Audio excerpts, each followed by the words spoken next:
तिमी मेरो काखमा छौ सागर। तिमी बेहोस भएको थियौ, तिमीलाई बल्ल बल्ल होस आइरहेको छ।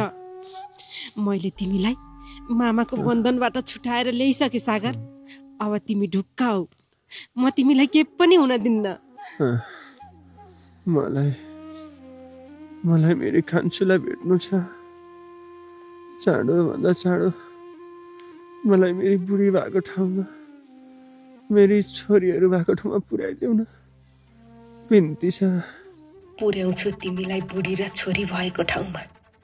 त्यही बुढी चाहिँले भेट्ली भनेर त कति आइडिया लाएर यहाँ ल्याएको छु।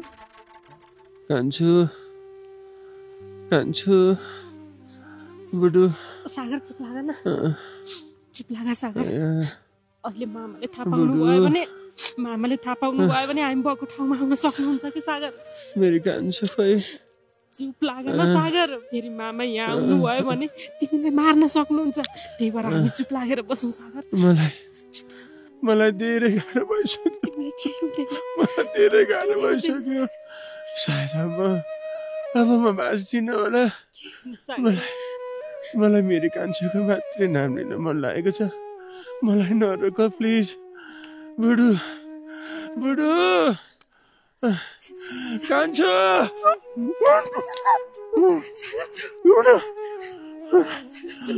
मेरो छोरीहरूको, मेरो बुढुको धेरै याद आइसक्यो। मलाई धेरै गाह्रो भइसक्यो।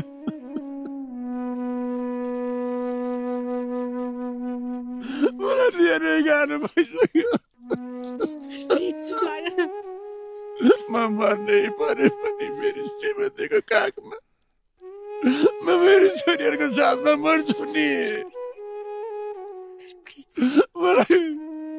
मलाई मेरो घरमा पुर्याइदेऊ न, बिन्ती छ। बुढो